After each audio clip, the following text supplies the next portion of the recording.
Hi, everybody. It's Achilles Justice here with the Philosophy Society. It is August 21st, 2024.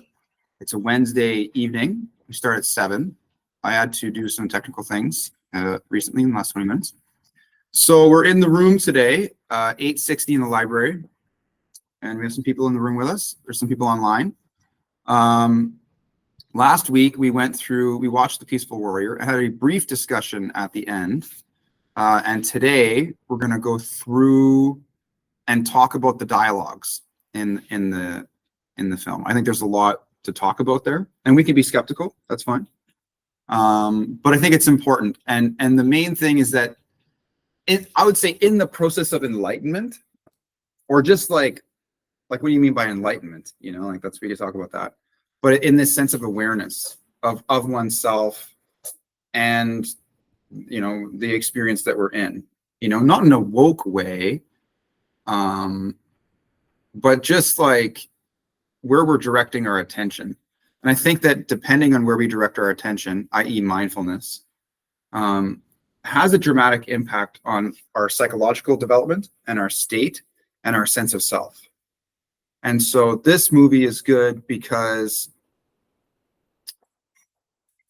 the story written by Dan Millman at least shows that the usefulness of mindfulness, I guess, in some ways, and where it can be applied appropriately. And that one scene, I think you left when he was like screaming on top of the thing around that time. That's pretty intense, that scene. That's like the most intense scene in the film. And it's almost a little over the top, like the way the actor did it. But it's just trying to show like this sense of like that scene was about ego death predominantly, which is something people talk about. But I think it's just contrast. Okay. Yeah. I'm not trying to be skeptical. I guess the whole purpose is, because we all love wisdom. Wisdom means for me, is something that really, really works. Really, really works. And I have my background, in terms of practical mindfulness. I went to 2 15 days, like the Gojinka. The mindful meditations. Yeah. It's very tough.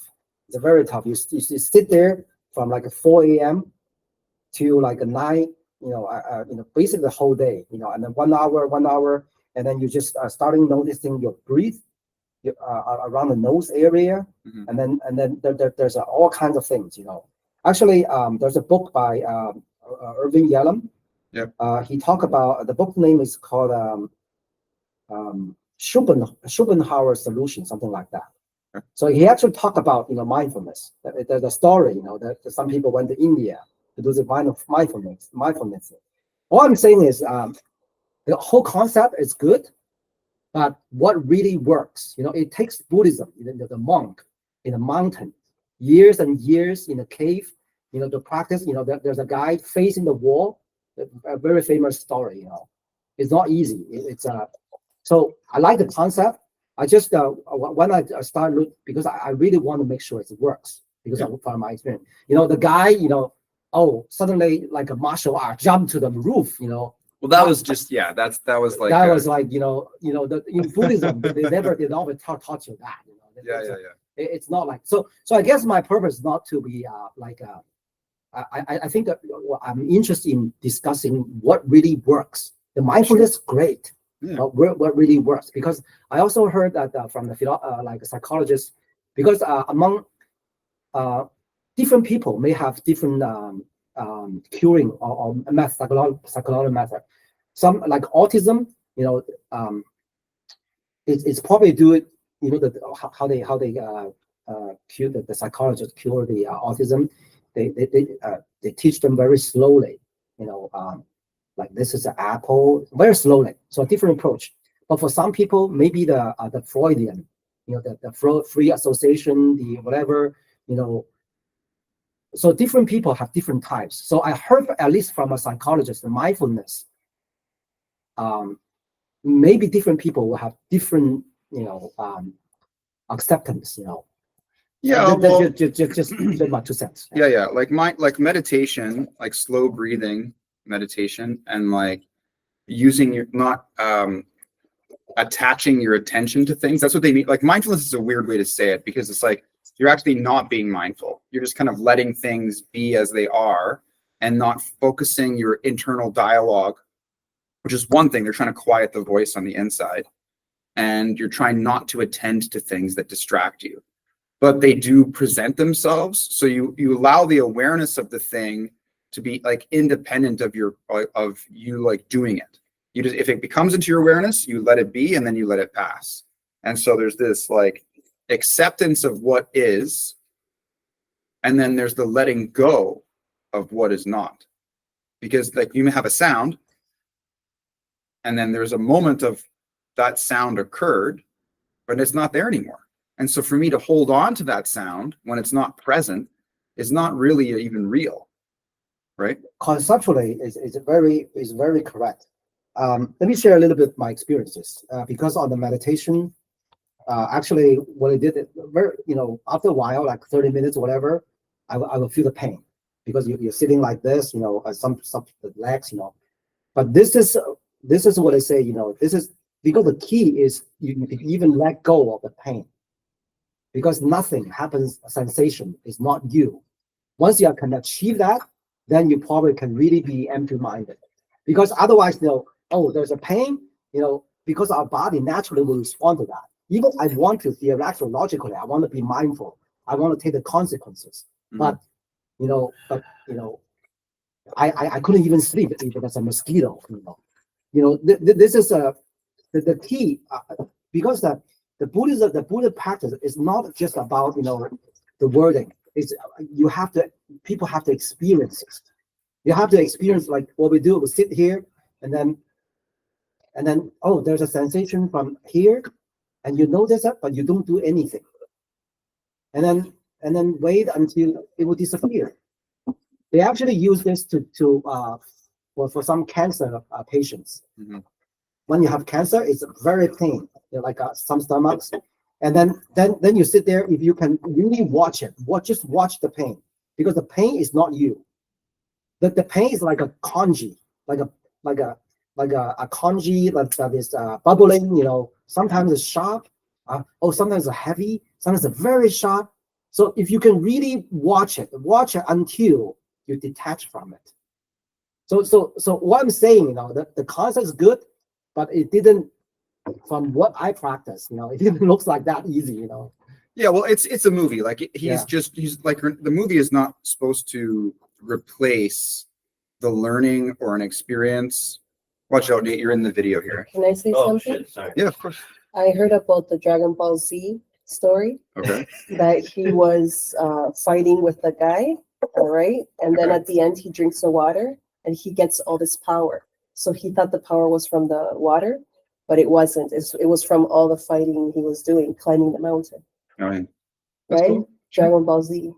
The experience is the thing that yeah. So I think there's an appropriateness, and the point of the film is like I'm working with like people's attention spans and their willingness to learn things, and so I've tried to find ways to bring information to people and as easy as possible, right? But I can't like me meditating for 6 hours when I'm sick is a different thing than me telling somebody about meditation, right? And I don't expect it to be a replacement. In the film, like in the beginning of the film, when he jumps on top of the roof, you don't actually see him jump up there. And really the explanation was that Dan wasn't being mindful, like, because there's a film only shows certain moments.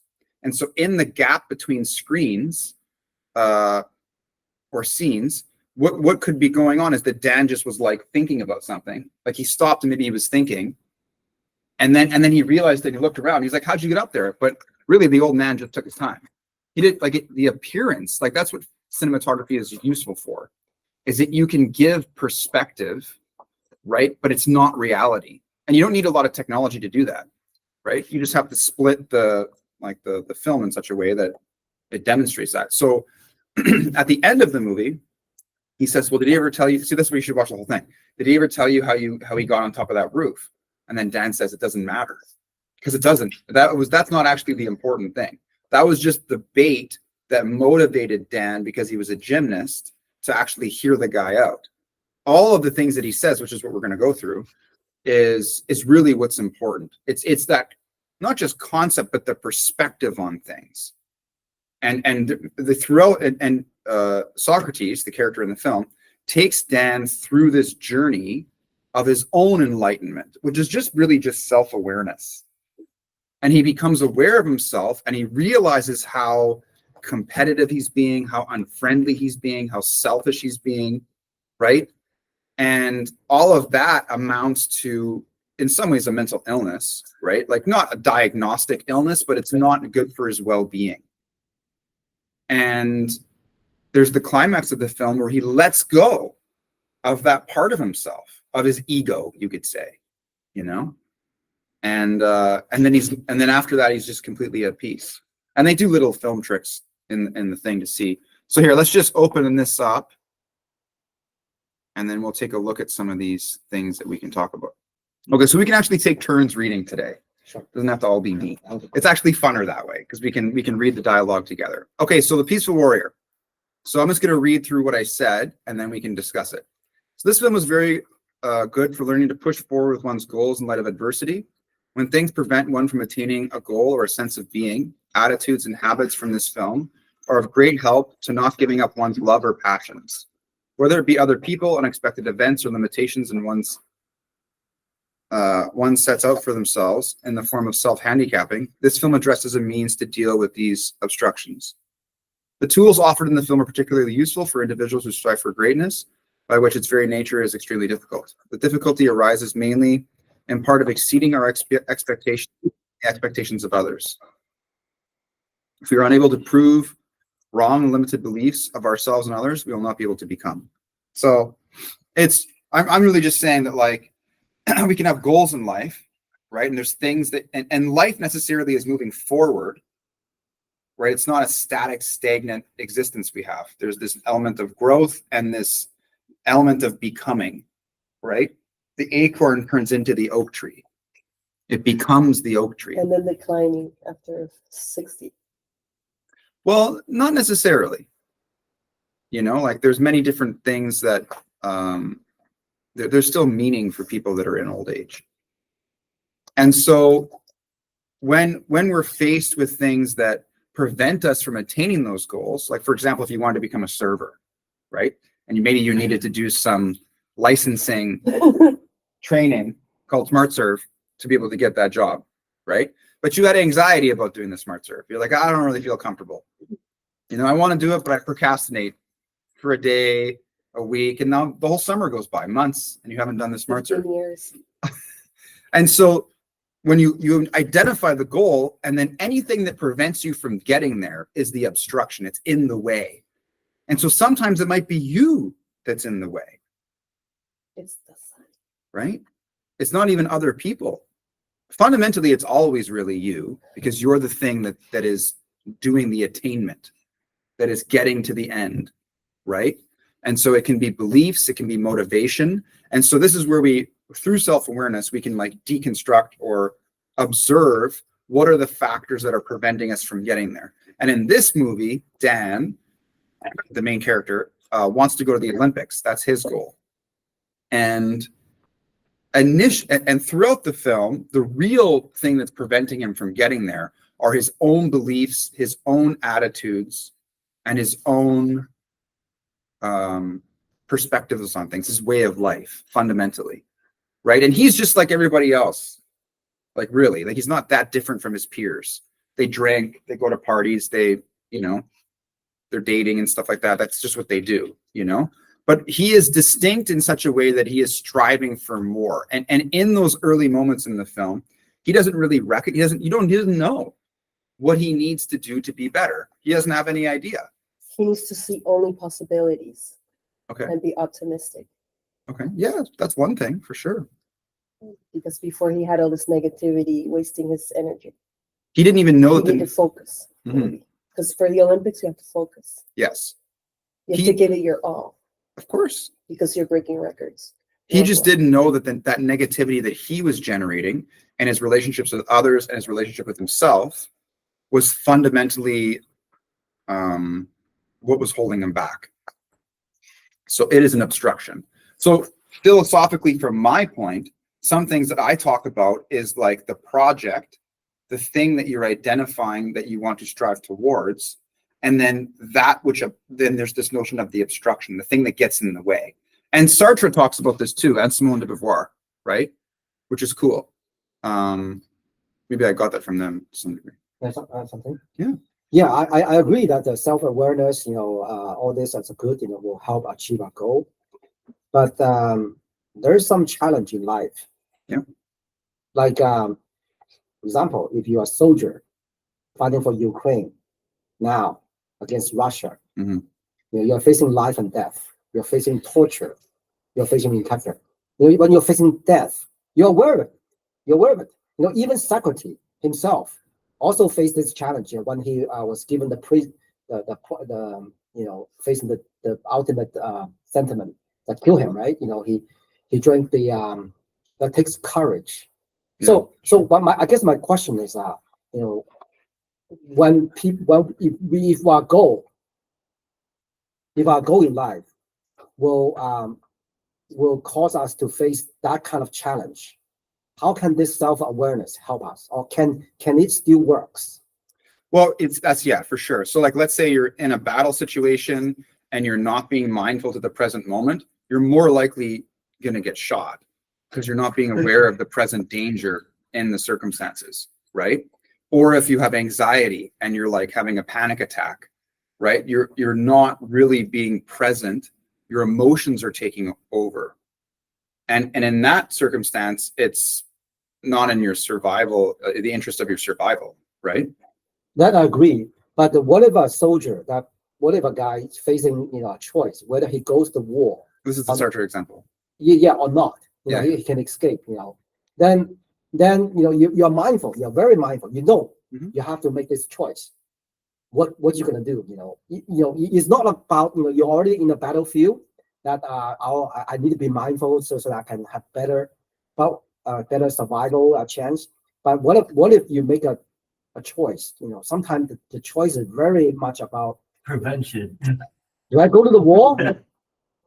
Do I go to the war or do I escape? Do I, so that kind of Jean Sartre, Yeah. he talk about in all his things, he talk about this extreme situation. Mhm.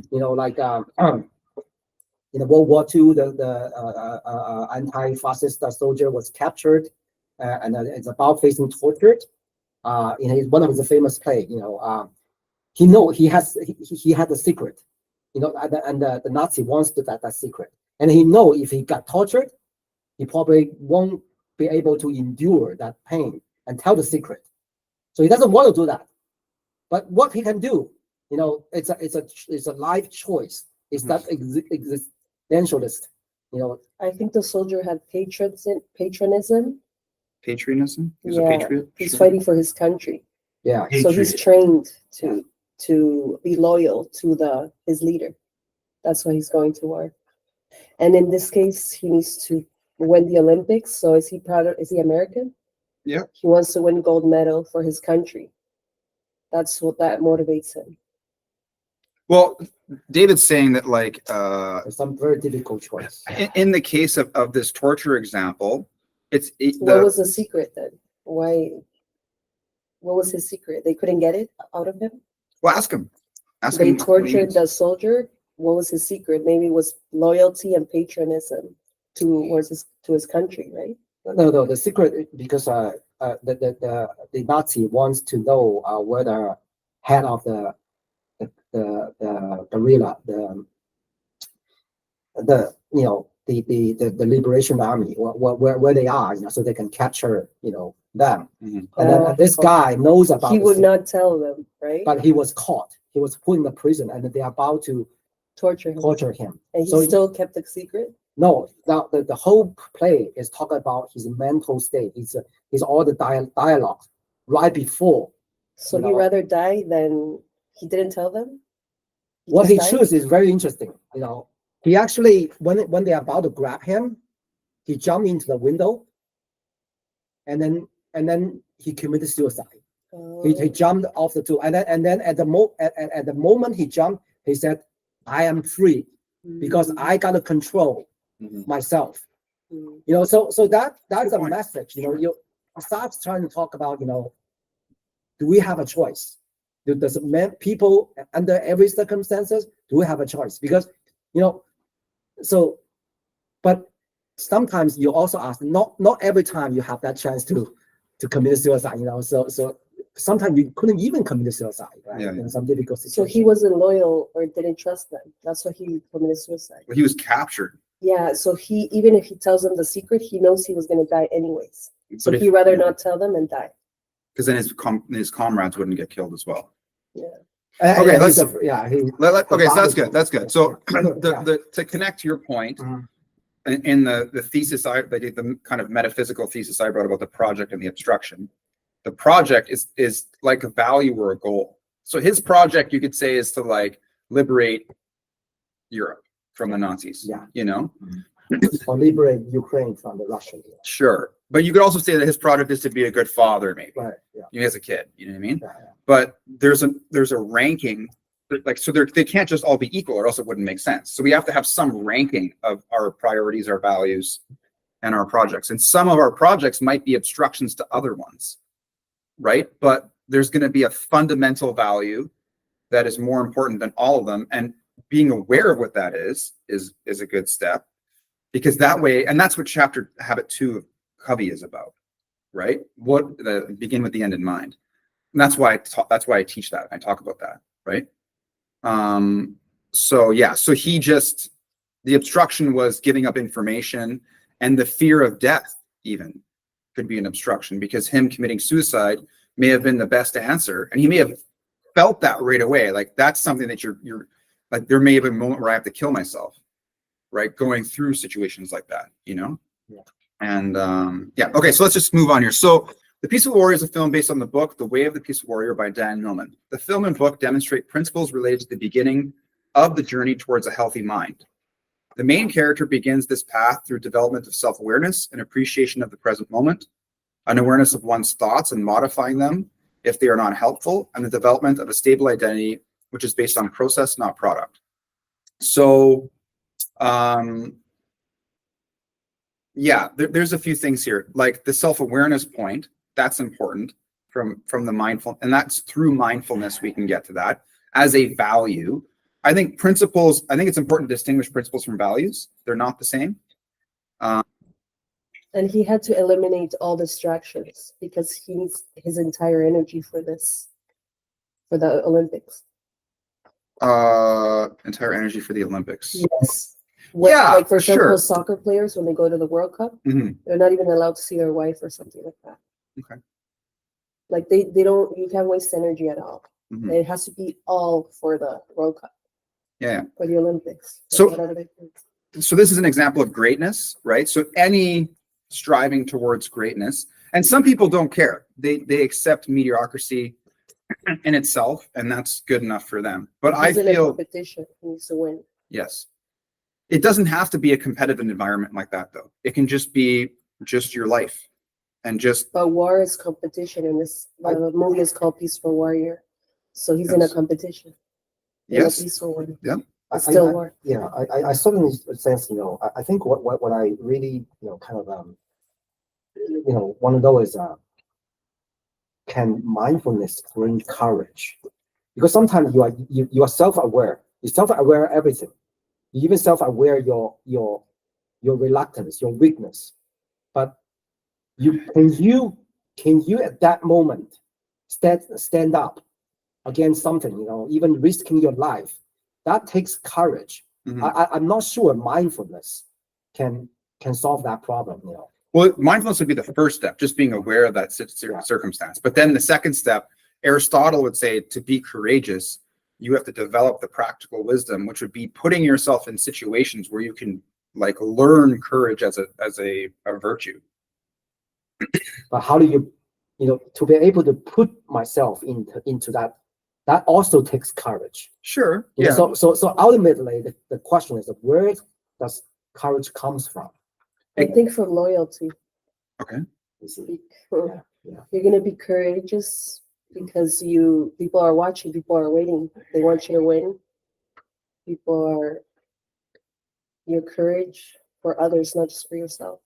Aristotle would talk about like all virtues are developing by putting ourselves in circumstances which require that virtue to solve that situation. And then you would develop and practice it over time. So it's like a kid, like I saw this one, it was like a social media post of this little boy who's all seriously injured with his sister. And he jumped in to rescue her from like a dog attack. And it's like, that is like so courageous. And he was like 6 or something like that. And it's like, man, bro, like you're a champion, you know, like it was such a, and she was uninjured, you know, but he was like fucked up. It wasn't like, you know, but he was like, he fucking saved her. You know what I mean? And so that situation, not every child gets that as something that they can practice with. And not that you would want to throw kids in front of like, you know, He loved his sister. He felt love for her, so that love gave him the courage to protect her. Yeah, but the situation itself was practice. So for that specific person, going forward, they've developed this experience has given them this sense of courage. And so other situations that are similar or whatever, I would say they're more likely to demonstrate courage, that person, because of their experience. Right? But that environment could also kill the boy. It could. And Aristotle says that true courage is when your life is in danger. It's when you can die, right? Otherwise, it's not actual courage. So like even speaking up in a social group, like disagreeing with the group on certain topics or the cancel culture stuff we talked about recently, you could say that takes like social courage, but it would be a modified definition than what Aristotle believes. I agree with that. Which is fine. I think it's still a type of courage. So it was like, you know, which way, you know, because you know, no, like, should we throw a guy who has no training to the battlefield, to the war, so that so he develop, Yeah. or he get killed, you know, or do we prepare them? You know, the what's the other Spartan, the country versus the Greece, versus Athens. Yeah. You know, they train their kids, you know, when they're very young, you know. And then they train them in very harsh, you know, situation, you know. So I'm just wondering, you know, again, it goes back to, do you, you know, people these days say, oh, you need to learn a lot, then you go to the difficult environment to solve the things. Like if you want to be a electrician, you have to learn a lot of the skills, and then you become a good electrician, right? Yeah. A plumber. But about now, Aristotle said, no, you just like a kids. How do you learn swimming? I kick you into the pool, and then you learn it. Well, I don't know if Aristotle would say that, but yeah, like it's trial by fire, and like the movie 300 depicts this. Oh yeah. Right. Yeah. You learn with pain. It can't be so overwhelming that it debilitates you, right? Like if it becomes a traumatic experience, psychologically, we would say that's not really, you're not really learning from that. And I think that this like statistical method of just throwing people in situations, and if 80% of them die, they weren't destined to be warriors. Well, you could say that, you know, like, I don't know. I think it's just like an after the fact justification. You know what I mean? Because you can teach people things, but at the same time, learning courage is sometimes you have to fail to learn courage. Like there was this one moment where this guy was attacking people on the floor in my apartment in 2010, 11. And he stabbed a bunch of people, and I opened the door because I heard screaming at like 10 a.m. and he slapped me in the face, and I almost lost my eye. And my friend freaked out, and he closed the door and locked the door. He's like, what the hell? And I was like bleeding from my face and stuff. And I was like, it was like 10 a.m. I was like sleeping, you know what I mean? And I just felt, and then he stabbed 2 more people on the way down and jumped into a cop car and almost stole the cop car. And then they arrested him. And so when does this still happen? Around 2011. And so in Thunder Bay, I was training at that point in my life. Like I was doing knife fighting and stick fighting in Thunder Bay, like as a martial artist, right? And I felt that I could have stopped that guy from hurting those 2 other people. And that feeling of inaction, of not being courageous in a moment where it was required, right? That feeling of, I guess you could say, of being a coward, but I wasn't doing it because I was scared. I was in shock. You know, I was just like, what the hell? Like I was not prepared for that. Right. But that real life situation taught me more, or I learned more from it than most of the training. The training is very mechanical, and it's in an artificial like laboratory, the dojo. You gotta pick your battles. Well, when you're in battles, that will teach you how to battle.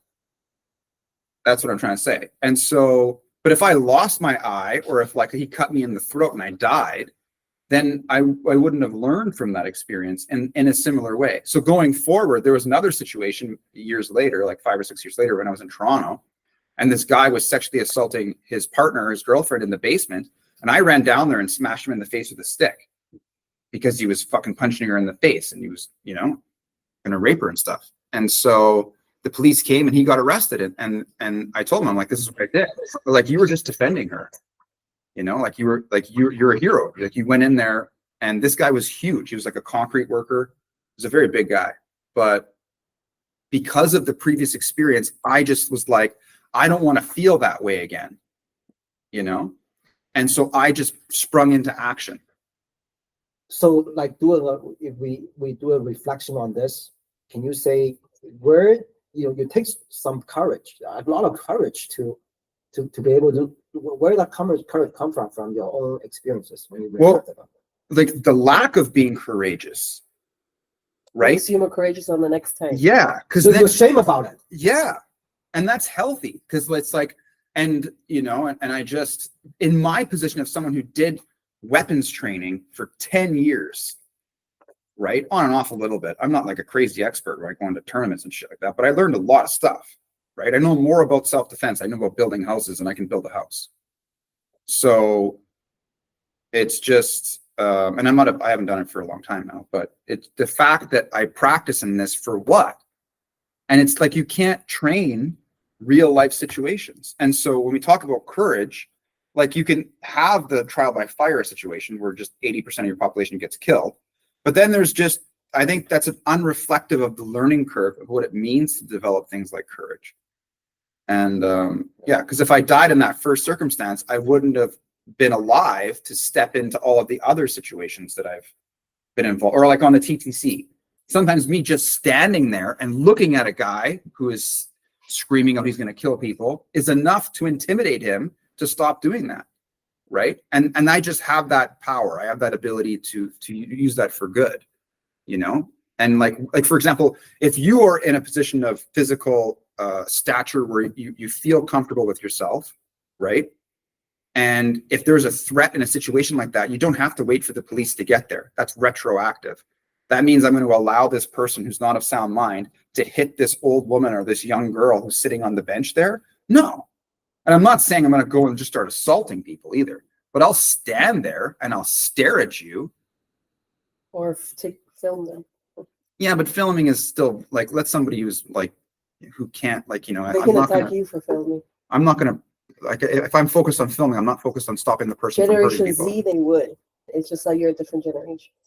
But Oh, yeah. whatever. What about, I like that part, but I want to dig a little bit. You know, a lot of people are talking about, you know, the current regulation or law, they kind of actually not favor, you know, people like you know, who break, you know, they say, oh, if somebody try to steal your car, the police even say that, you know, oh, give them the key, you know, so that they can take the car away. You know, if you find them, you actually may be charged, you know, for overreacting. You know, oh, you have to wait a guy coming to you know, bypass or break into your house.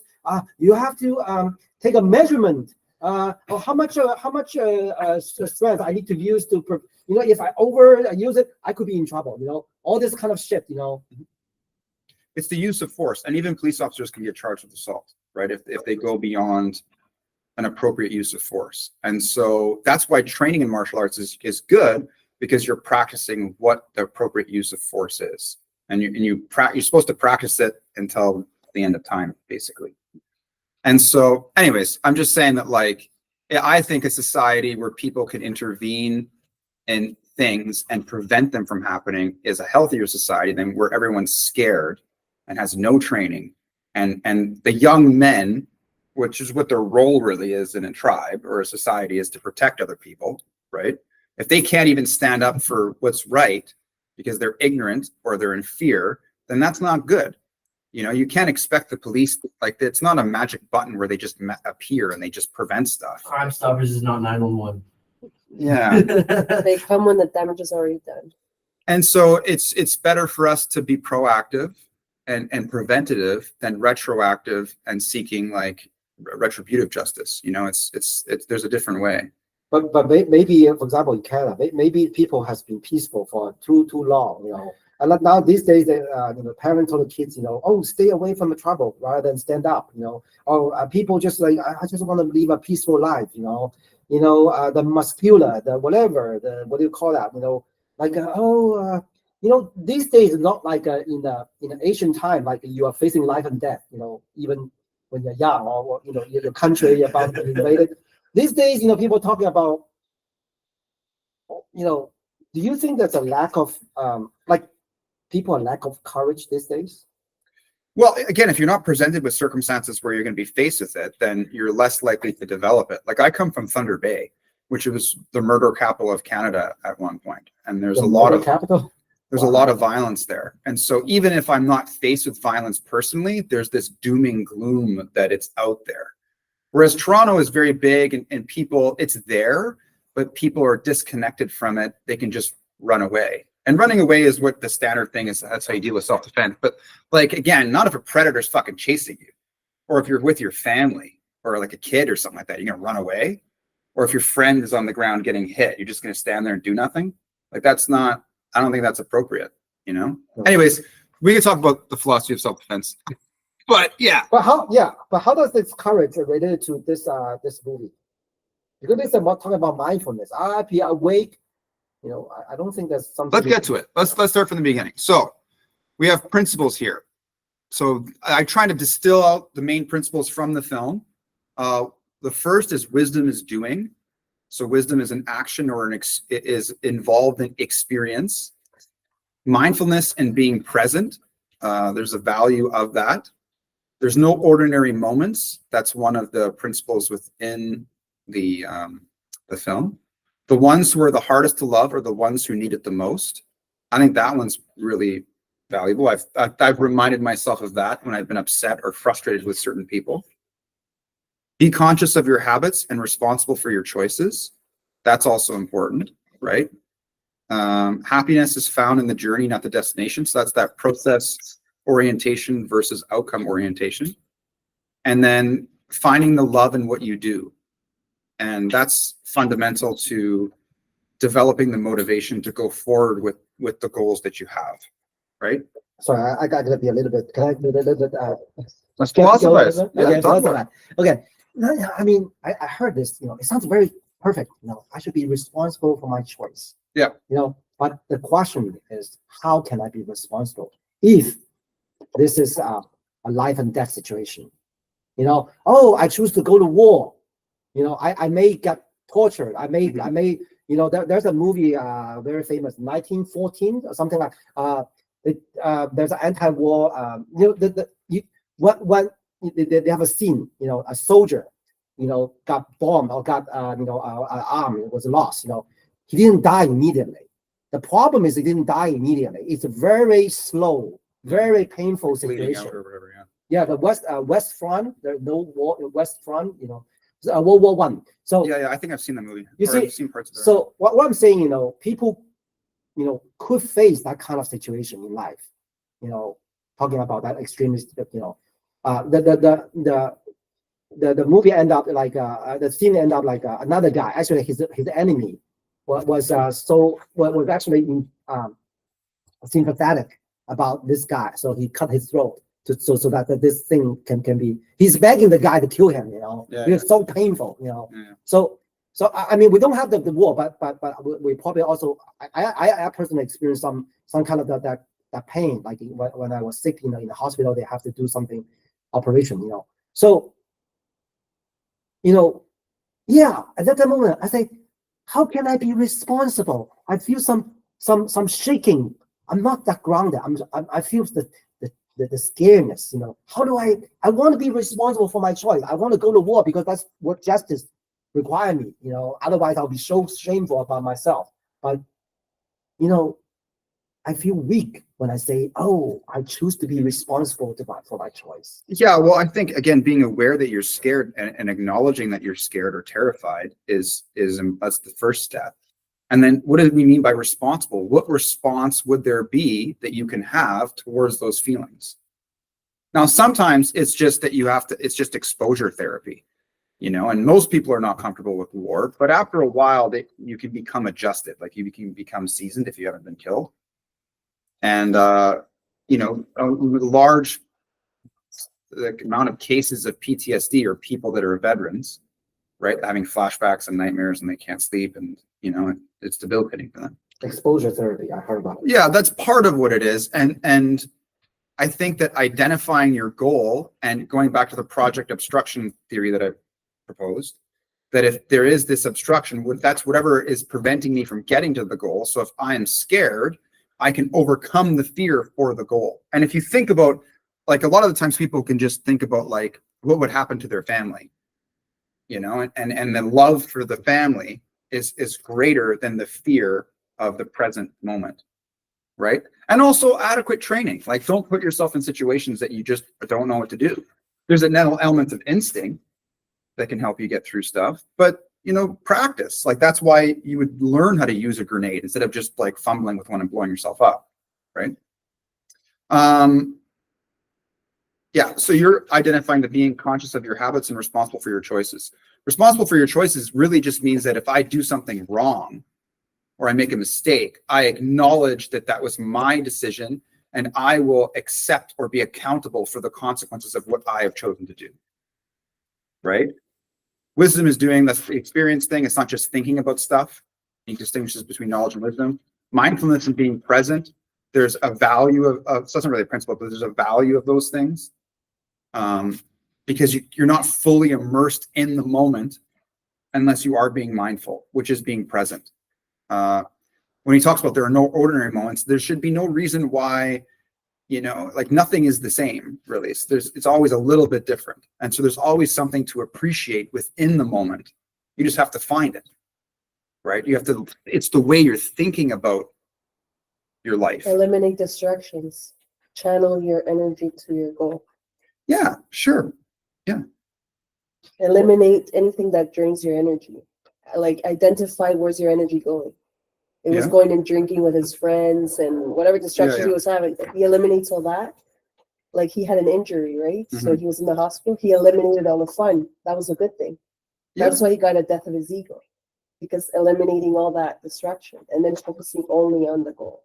Well, his ego wasn't sufficient to deal with the circumstance he was faced with, right? He was about to kill himself. And so that's how you're reborn. He lets go of the ego. You just kill that. Himself another chance. One second. You kill that part of yourself. When we talk about killing the self, it's not actually killing the body. It's your self concept. It's your personality or whatever. And sometimes people don't know how to separate from that, and their personality, their way of looking at things, their way of being makes them suffer. So they overgeneralize killing the self to killing the body, to kill the thing inside their head. He had to reinvent himself. So he saw that he had the power to reinvent himself. Yes. Okay, let's continue. So the ones who are hardest love are the ones who need it the most. Again, that's a perspective thing. And it's coming from an attitude of understanding, right? That even though somebody, and that's Socrates, that's his general approach towards Dan throughout the film. There's this young man, I could just dismiss him, but Socrates, in his old age, finds meaning in trying to help the younger generation, right? Happiness is found in the journey, not the destination. So again, I don't like the Socrates way, the real Socrates way is not like him. They're different. Yeah, they're not. So why you use the Socrates? The Socrates is very nice. He's like, he's more of a Buddhist, this guy. Yeah. Right. Like especially kick him on from the bridge to the water. That's a typical Zen.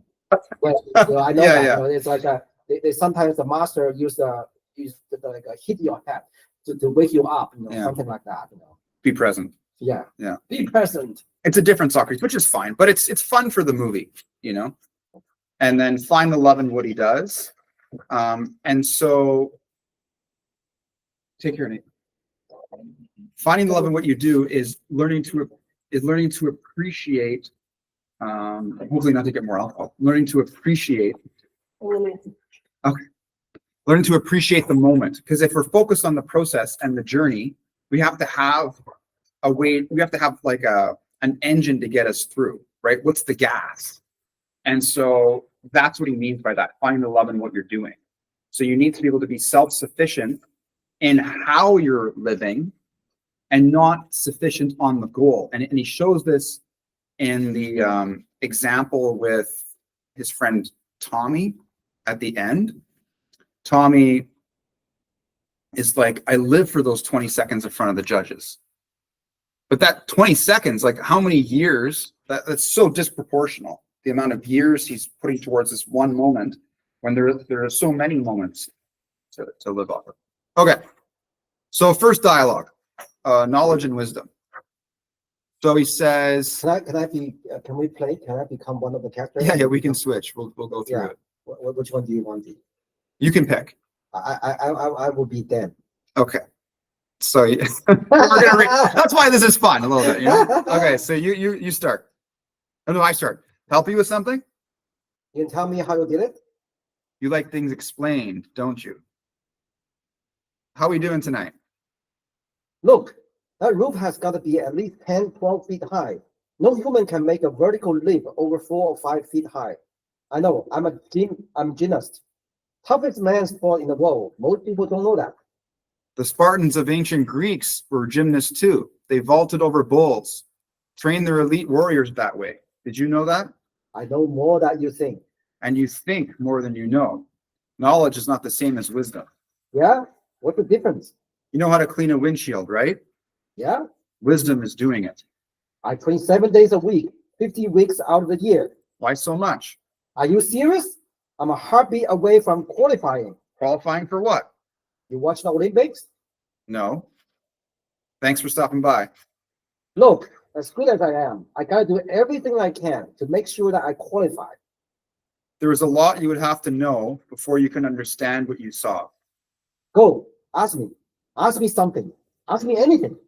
Are you happy? You said I could ask you anything. What does happy have to do with that anything? Everything. My dad's got plenty of cash.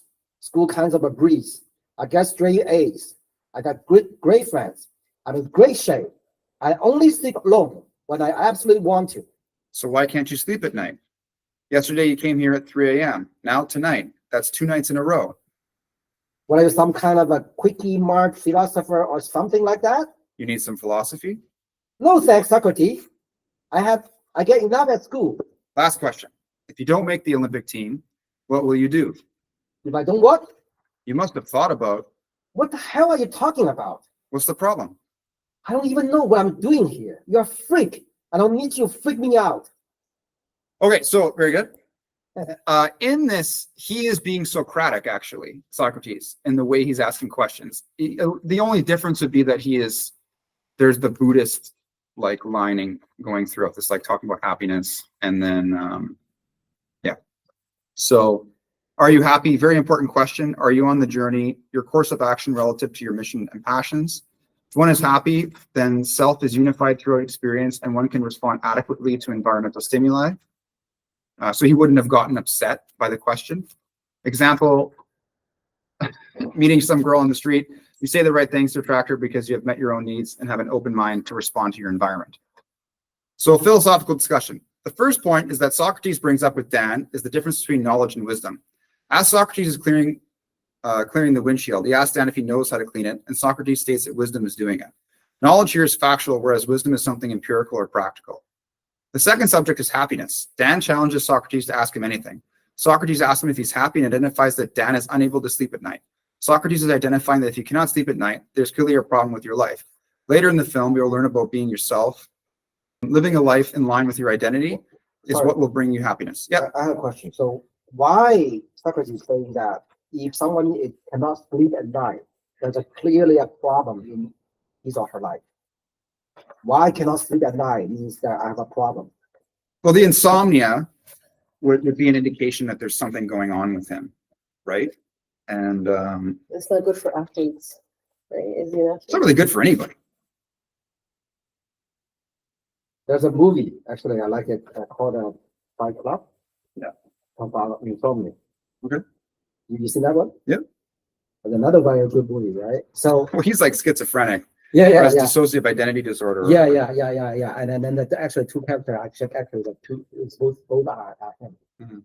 So can you say a little bit more? Why insomnia means that there might be some psychological whatever issue with the life? Is it because is a sign? I think so. I think it's an indication that there's a problem, that there's an issue. It could be physiological, like if someone has sleep apnea, it's like a physiological thing. But fundamentally, if it's insomnia, a lot of it has to do with like how they relate in bed. Like if you do a lot of like arousing activities, like watching TV or playing with your phone in bed, then you associate being in bed with not like not sleeping. You're sleeping with waking activities. But then a lot of times people have like false beliefs about sleeping. Like I have to be asleep by 10. And that expectation can generate anxiety. So part of it is just the way that they're looking at things. Or if people are upset about stuff during the day and the way that they're thinking about it.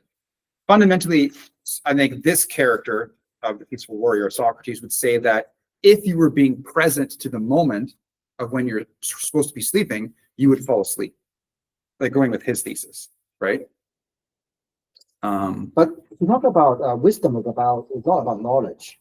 Wisdom is actually doing it. Yeah. This gymnastic has already, he told it, he's already trained 7 days a week, how many hours a day. He's already doing it. Mhm. So in his case, why, it seems like he's still the lack of the wisdom. He only has the knowledge. Why is that? Why, despite the fact that he already trained?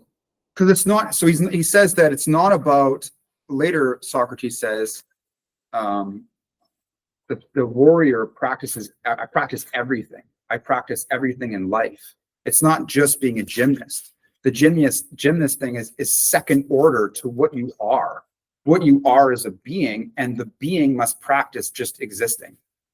He has to be in character of an athlete, Yeah. eliminating all the distractions. He needs to be healthy in himself primarily, and that the athlete comes secondary. He needs to be the character of athlete only, Yeah. not a friend, not a son, not a, you need to be an athlete Well, but for a period of time in order to win. yeah, Only an athlete. yeah. Forget about being a friend. Forget about your bar. Well, he is kind of like that though. He doesn't care about the other things as much. All he cares about, but that But causes in the him, beginning of the movie, it shows that he's distracted with all these things. but that causes him problems actually. I know. So Right. he has to focus on. He has to focus on himself, being in the moment, and that will give him more energy to be a better athlete. Okay, so one of the fundamental lessons of the film is that happiness comes from the journey or the process, not the outcome. If you're a salesperson, focusing on socializing with other people and knowing your product or service is a process-oriented approach, in contrast to an outcome-oriented approach, will be basing your success on making the sale. Socrates tests Dan on which orientation he has by asking him if he will not make the Olympic team. Dan is baffled at the orientation, on which orientation he has by asking if Dan is baffled by the blasphemous remark from Socrates, like asking about a devout religious believer if God exists or not. Dan is in denial of the possibility that he may or may not make the Olympic team. There's something to be said for focusing our goal to be successful. We can engage in a positive affirmation of the self-fulfilling prophecy. The third movie in the critical film course, Gattaca, discusses this determination perspective. Both of these principles begin focusing on achieving the goal and also gearing success to the process. Will help us attain and be motivated towards our goals and dreams. Fundamentally, being yourself in the world is what gives us happiness, and it's part of what it means to live a eudaimonic and authentic life. Eudaimonia is not related to a present state of mind, but a trajectory of meaning in one's life that is found by having a purpose that is significant and coheres with your total identity. This is where being philosophical comes into play in terms of how we live our lives. Sellers said philosophy is how everything hangs together. A psychologist who has a bunch of empirical scientific facts is not sufficient to living a good life. Wisdom, how all of these psychological findings fit together, is needed. The psychologist needs to be a philosopher, and the philosopher needs a little psychology. Question? Yeah. You talk about people should have a goal that is in line with his totality. Yes. What does this mean, totality? Totality is, so in the paper on the website that I wrote on meaning and purpose, the evidence that I distilled condensing these theories together was that to have meaning is to have coherence in yourself. So coherence is to talk about the totality of self, right? And in Jungian terms, it would be combining your persona, your public face, and your shadow self, that which you repress or don't allow to the surface, but it's still part of you. And is it identification is when we bring together the shadow self and the persona The shadow self, you talk about something. in a like Jungian The term. Jungian term, yeah. So another way to say it is that there are things that are not acceptable that part of you feels or thinks or does. And to cohere that together would be to deconstruct or break apart what those things are, understand their underlying motivations or drives, and then reconnect healthy ways to integrate that sense of feeling or energy. Right, but first of all, by my limited knowledge, you need to do you need to realize what's your shadow self first. Yeah. Young talk about you need to draw the mandala. You need to, psychotherapy. You need to do like 4 times a week. Like do the psychoanalysis, whatever. Yeah. So I guess my question, maybe they're not around. How a normal person can know the shadow self?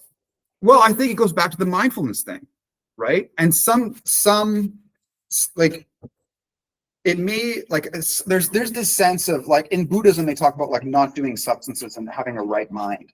But I feel that psychologically it might be beneficial for some people to do psychedelics or like even a little marijuana at certain points in a therapeutic context to help, because our brains are wired in this specific 2024 society. Can And I ask something? one second. I'm very interested in this No, topic. We've evolved over hundreds of thousands of years for different environments and different social contexts. And so the psychedelics are almost like a bridge to help us connect together our, haphazard hodgepodge being or existence that is from many, many thousands of years of evolution. It was not designed for a specific purpose. Like that's why the appendix bursts and we die from it, What's the thing you talk about, like the association with psyche, marijuana? What's the psyche? Yeah, like marijuana, like I took a break for 2.5 years and I recently smoked a little bit, and it just to remove it from my system completely, like function without it as a substance. And then I tried it again, and it's good because it produces the sense of dissociation. It shrinks the hippocampus a little bit. So your short-term memory kind of goes out the window. And what that does, it allows you to be aware of yourself differently. You can do it through meditation, but sometimes I find it's difficult for me to only meditate, only do that. Right. And so sometimes if you in this country, it's legal now legal, right? at the moment. Yeah. If you smoke a little bit, it can help with this reflection process. And I think it's useful to write stuff down. And I just wrote something the other day. It was about self-care. And the question is, well, what do I do? How do I take care of myself? And you will know, because the things that are need work will come to your attention through frequency. It'll keep on coming up, and intensity, right? Maybe it only comes up once, but it's really intense. And so pay attention to that shit, like take care of it.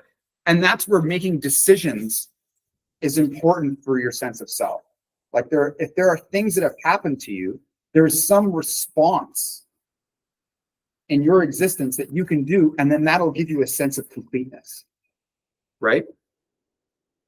So I think that's what it means to be a healthy person, and fundamentally what it means to have mental health, right? Because the mind is almost like a representation of the person. It's like your current state. It's what you're working with now. But the mind changes. Like the fact that the mind changes is a fundamental assumption in all clinical therapeutic theories, that there is a way for you to get healthier mentally. If the mind couldn't change, then that wouldn't make sense. Sorry. So I have a question about your shadow side. For example, the Christians, they have to repent. They have to go to church and tell their sins to the priest. So that the person is telling their sins, like acknowledging what he's doing wrong.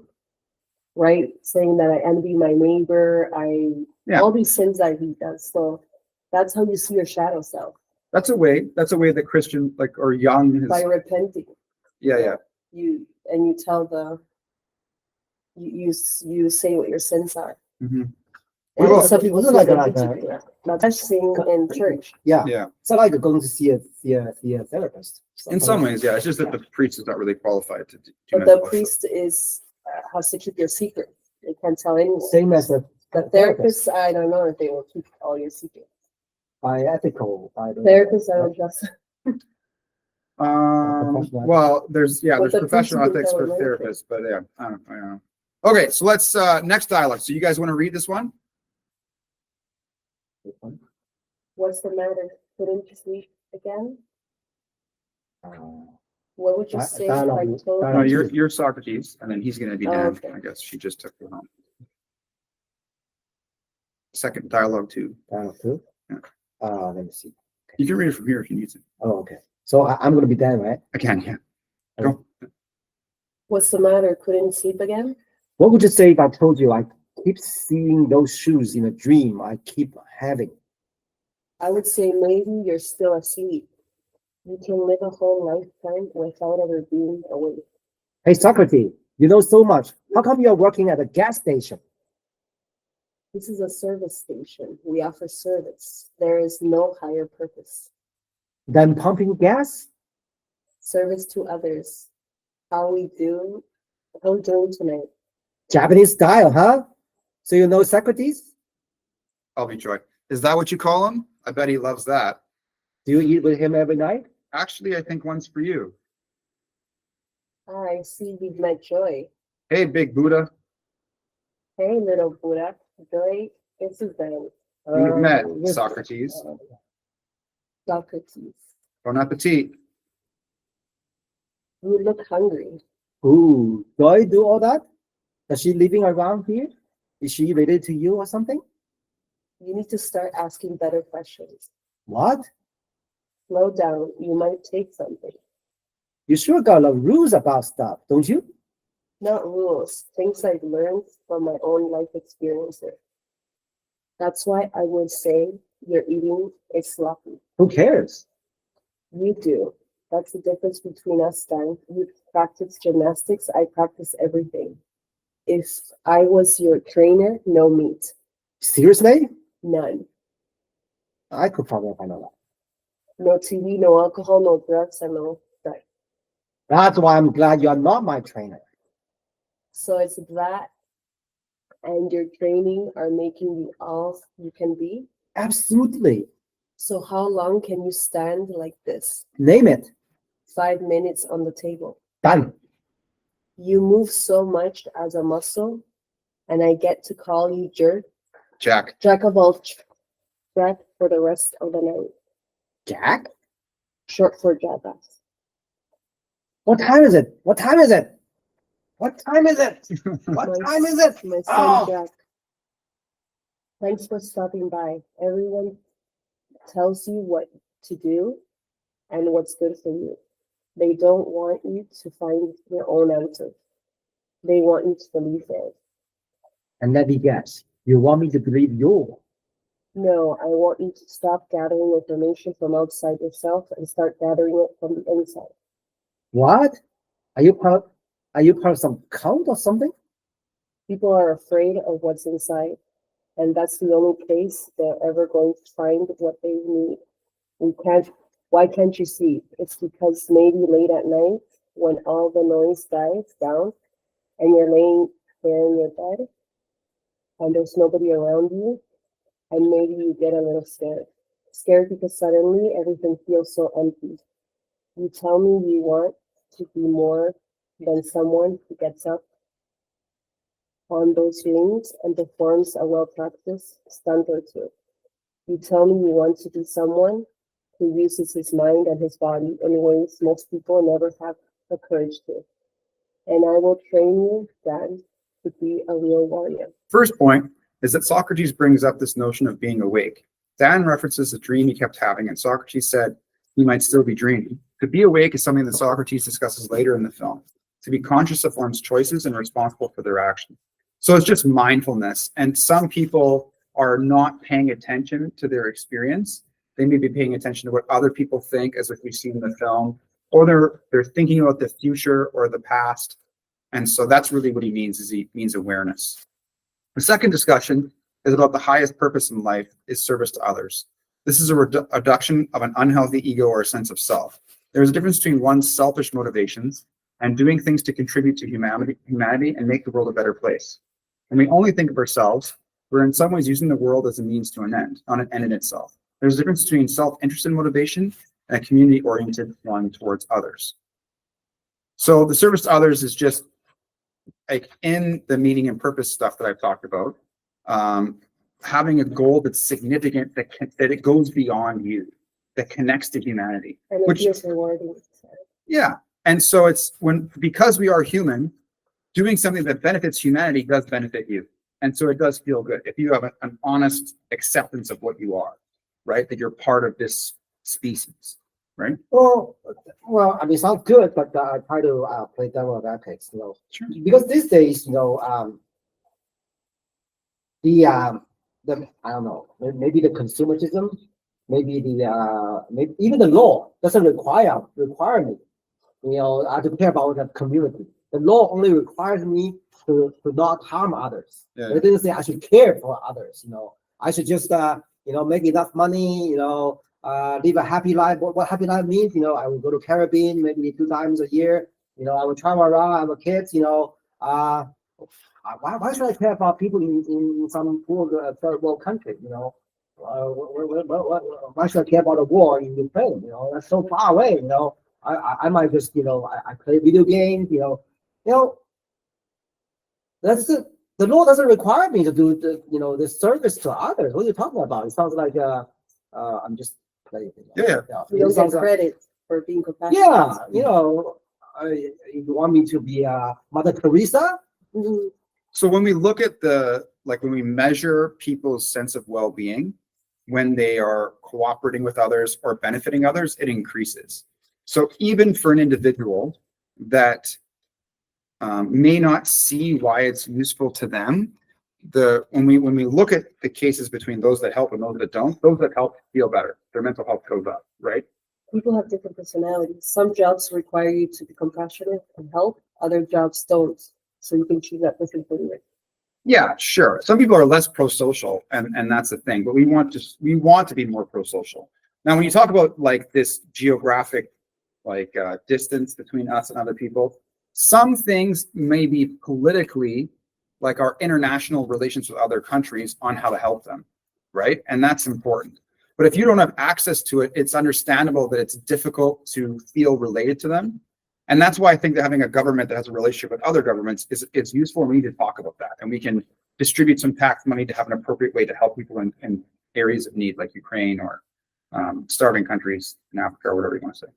When it comes to how you relate to people in your personal life, that's a different thing. And there's a way for you to connect with others by being good to them, right? Having empathy, and depending on the degree of need, like giving money to homeless people, I'm not sure if that's necessarily good because I don't know where that money's going, but I can at least be kind to them, right? And You have those, to be good to your inner circle, not the whole society. well, you need to humans in general, you need to be good to them, right? Right. Because it will have a negative impact as like a ripple effect. But I don't know if it will reach me. I may die in 5 years. Yes, maybe there's a ripple effect, but I don't care because it probably won't affect me. Yeah, and so we have to go Yeah. back to that sense of self with the species, right? And when someone dissociates themselves from the group and they dehumanize people, or they're anti-speciest, like they don't value humanity, that's a different problem, right? And I think we'd have to address that on its own, right? And being Socratic, we can kind of see where this person's sense of value is and their sense of identity. And the problem is really in there, not what ethically how we ought to relate to each other, or what's going to benefit empirically our own sense of well-being, but this individual's like identity towards humans. Okay, but even though I give another famous psychologist, you probably know Maslow. Sure. the Maslow hierarchy, the highest is talking about self-achievement. There's nothing about, care for others, it's also just talking about self-achievement, Yeah, yeah, self-realization, right? yeah, yeah. So, again, When you self-actualize, whoever's in your circle benefits. Your family, your son, your Sure. daughter, your mother. but he's talking about we should have a heart, like for others, Mhm. like I need to be proactive, like I need to be somewhat like Mother Teresa. But Maslow didn't say that. Maslow just say maybe self-realization, actualization. Well, Maslow talks about how being like not needing others is actually one of the properties of He talks about the self-actualization. needs that a human needs. Yeah. Like social That's- needs and safety needs are lower in the hierarchy, which I would say that's how that's met. But the truly self-actualized person under Maslow's understanding, what actually prefer to be alone. No, you become self-actualized when all your basic needs are met. Yeah, I know. I agree. Okay, let's continue here because let's see if we can get some more progress. The Kantian philosophical principle called the categorical imperative, where we act in such a way to incorporate what the thing or person who was involved into our decision-making process. We take into account what the person wants and do not use them for our purposes only. So that could also be humanity in general, is where I'm expanding that to. The third topic in this dialogue is the concept of rules versus life experience. Socrates and Dan sit down to eat, and Dan eats so fast he can't even taste the food.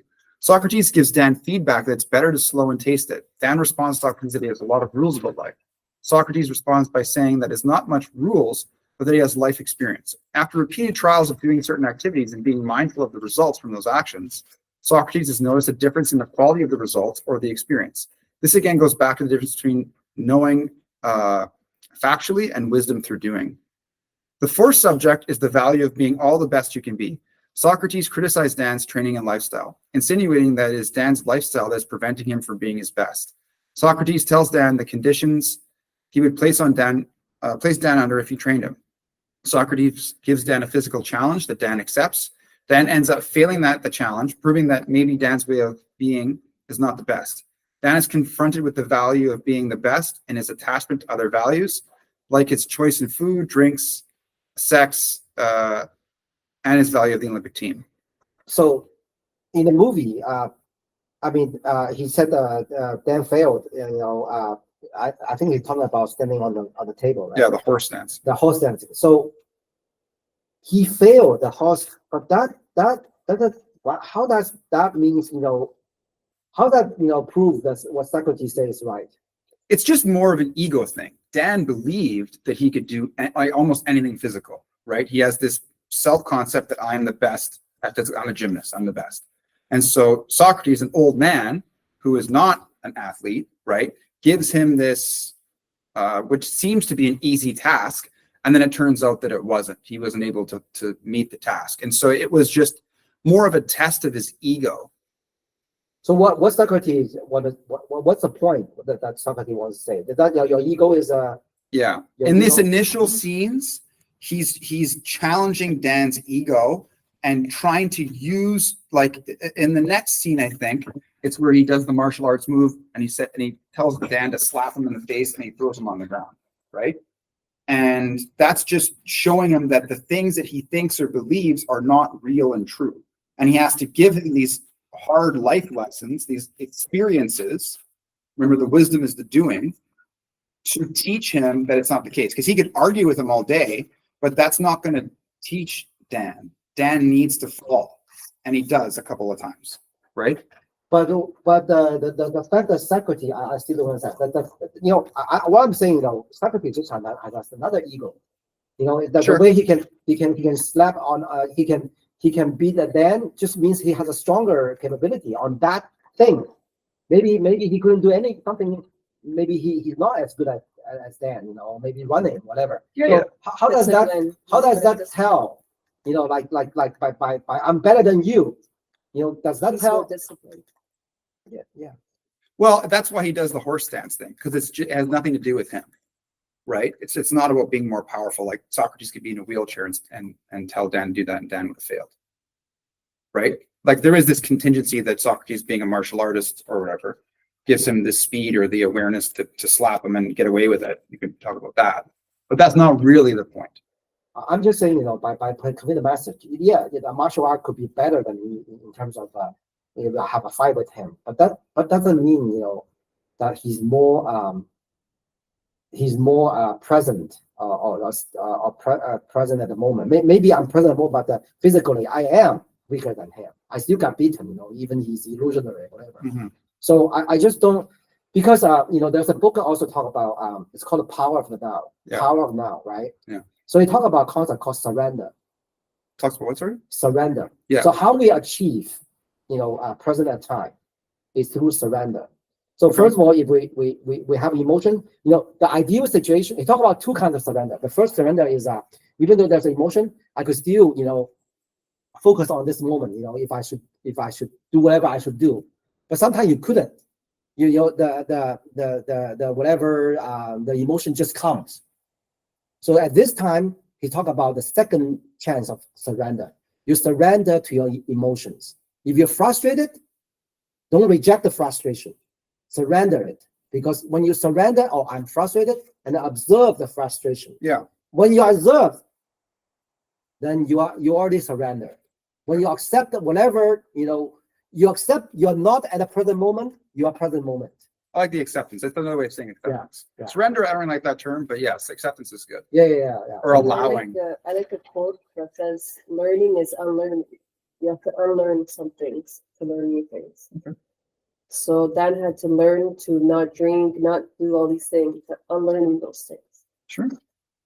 Okay, let's go. So the fifth subject in this dialogue is where we derive our knowledge or answers from either we get them from others or we learn to develop our own sense and get them from ourselves. There's a sense of judgment we can develop in knowing that we are correct about things and not relying on other people to think or make judgments for us. Socrates says the solution to this is to learn to start gathering information from inside ourselves instead of outside. People are scared of themselves, and when they learn to overcome this, they can use their minds and bodies in ways that others don't have the courage to do. So I'm just repeating it. So he's just trying to teach us to not be dependent on others for what to do, to think for ourselves, right? And that's important because it's a solution to the appeal of authority. And yeah, we become our own authority in some ways. I guess there's a distinction here because I was just reading Mill's book on liberty. He talked about actually one of the best thing about human is we can correct our mistakes. And how we are correct mistakes is we communicate, we check, we double check, we cross check with other people. So I don't think it's necessarily violate each other. We can be confident, but we are also open to check by other people. By we believe in rationality. Believe whatever you say. They have to follow the logic. And then we can be open and we can also be firm. So I think he's talking about not like I'm not listening to, I'm not even communicating with others. I just believe in myself. I don't think he's talking about that. We can be Yeah, well, confident, you just have to, you have to have that confidence, like self-efficacy. That's important. Mhm. I feel like Dan never looked into himself. Yeah. Right. That's why he never Yeah. did in his life. Okay, next dialogue. So people are not their thoughts. Who wants to? Do you guys want to pick one? Sure. Well, you be Socrates this time. Okay. You can be Dan. You beat that. Sometimes I don't like myself very much. My first thought was about Kyle's fall and how it could work out for me. People are not their thoughts. They think they are, and it brings them all kinds of sadness. Toss me direct. I'm not what I think. Of course not. The 5'8", 5/8. 5'8", the mind is just a reflex organ, reacts to everything. Fills your head with millions of random thoughts a day, and none of those thoughts reveal any more about you than a freckle at the end of your nose. Take a swing at me. What? Slap it in the head. Slap Dan in the face. What are you doing? Come on, $10 if you can slap me on the cheek. Come on, take a shot. Knock it off, man. I don't want to hit you. You don't want to hit me? I don't want to hurt you. I guess I have to keep slapping you then. Drops Dan on the ground.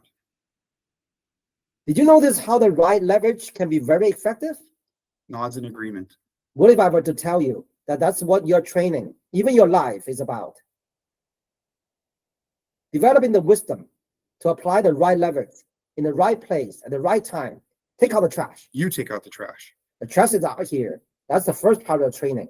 Then you throw out everything you don't need here. How? Meet me tomorrow on campus, Strawberry Creek Bridge. So this is very important. Right? I'll just repeat this. Developing the wisdom to apply the right leverage in the right place at the right time. That's really, and that's Aristotelian in some ways, like the golden mean, right? It's getting angry is easy, but getting angry in the right intensity, the right time, to the right person in the right way, that's difficult, right? And so this is very reminiscent of Aristotle in that sense. So Why is that Aristotle? What do you mean? Aristotle, What do you mean? Sorry, I missed that. What do you mean? Can you say that again? The right place, right leverage. so one of the quotes from Aristotle in the Nicomachean Ethics is, he says, becoming angry is easy, but becoming angry with the right person in the right way and the right time and the right intensity, that's not easy. And so he's not saying that anger is bad. He's just saying that how we control our anger is challenging. And knowing how to do it in a healthy way, being in control is a demonstration of wisdom.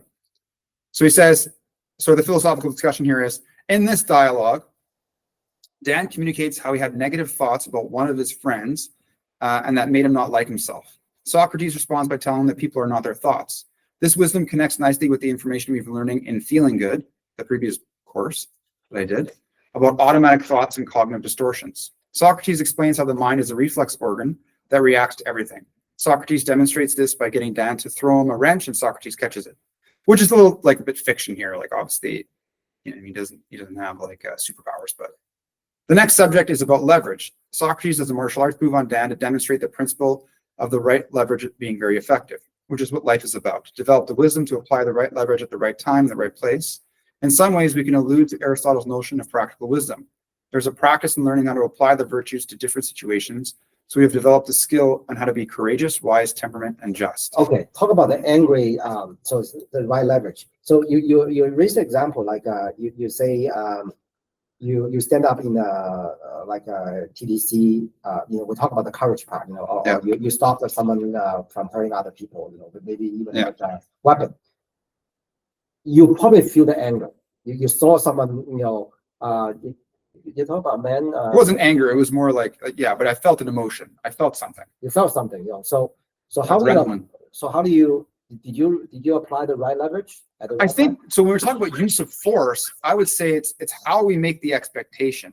So when I study self-defense, sometimes you'll get these guys that are military trained, and they'll talk about killing the enemy, for example. If you repeat that thought as the goal, that's not really a good goal to have because it's very extreme. Whereas if I have the goal of eliminating the aggression or the intent to cause harm, that's different because I don't even have to hit somebody to do that. I can maybe just give them a dirty look, and that might take the aggression away. But maybe it's not enough. Maybe I do have to hit them once or 5 times, right? But as soon as the aggression, the intent to cause harm has been removed, that's when I disengage. And so usually a use of force problem comes when someone goes way beyond that point, like the killing the enemy orientation, or they're just not, they become angry and they're not in control of themselves and they want to hurt them. The condition is not hurt the other person. That would be aggressive. The condition would be eliminate the aggression, right? So there's always a sense of control and awareness of the other person. Yeah. Like, for example, if they're saying, I'm going to kill somebody, or if they're walking towards somebody with their fists up, it's not they're saying anything, but that you can observe that their behavior is to hurt someone, right? And video evidence, objective video evidence would show that. That's why police have cameras, to protect you and them, right? They actually always have the camera and they could maybe destroy the evidence. I don't know I'm not sure how the cameras work, but the point is it's not just for against the citizens. An officer can do something that's not correct, and then the officer can get in trouble too. Okay, next dialogue, empty your mind. So you want to be Socrates, and then do you want to be Dan? Okay. Sock, hey, listen. I totally forgot about this. I got this thing at the gym. It's pretty important. Can we make this quick? It's dialogue 3 or 4. 4. Sure. Hey, I'm talking to you. What the hell's wrong with you? You said you were in a hurry. So you pushed me off the bridge? I emptied your mind. What? I emptied your mind. No, you didn't. You threw me into the river. And while you were falling, tell me then, what were you thinking about? I don't know. Were you thinking about school? No, Grocery shopping? no. This thing you had to run off to. The present, the moment, 100% to the experience you were having. You even had a word for it. You are out of your mind. You know that? It's taken a lifetime of practice. We want you out of your mind too, Dan. What is that you do? Some kind of martial arts move? I didn't see it coming. You weren't paying attention. Even now you're not. Your mind's filling up again. You're missing out on everything that's going on. There's nothing going on. Sock forces him to pay attention. There's never nothing going on. Take out the trash then. The trash is anything that is keeping you from the only thing that matters, this moment, here, now. And when you truly are here and now, you'll be amazed at what you can do and how well you can do it. So yeah, it's in some ways he's just discussing how you want to be fully mindful of your actions And you and want- the environment. And you want to eliminate what's holding you down, Yeah, whether that's a thought, right? It could be that or a you're, habit. it a could bad be habit. being pessimistic or having a negative attitude about things. And that's not allowing you to appreciate the genuineness of the moment you're in. Yeah. And so the philosophical discussion for this dialogue. This dialogue begins with Socrates and Dan over a bridge, on a bridge over a creek at the university. Socrates throws Dan off the bridge as a demonstration to show Dan how to empty his mind. Dan, shocked and a little upset, asks what Socrates was intending by throwing him off the bridge. Socrates replies that he's emptied Dan's mind. While Dan was falling, he had no thoughts. He was 100% committed to the present moment. Socrates is showing Dan what mindfulness is. Question. Yeah. So next time when I want to be present, I need to jump off the bridge to get the experiences. No, you Well, have I to think be that people distracted. kind of do that though sometimes. They will shock themselves, by having not being thrown off a bridge or jumping off a bridge, but by doing things that are very outside of their daily activities. Wake up right? call. Like even going on vacation somewhere that you're completely unexposed to, like traveling, does that because you're so unfamiliar. It shocks your brain that you have to learn this new geographic area, these new streets, maybe a different language. And yeah, and like even the cold dip, like the people that go into like really cold water is a shocking experience, like physically, right? And so, But how do you maintain that? Because it looks like you need the environment to put you into that that mindfulness in it. But once you get back, that's what happened. In those 15 days Yeah. in the temple. Yeah. I'm pretty good.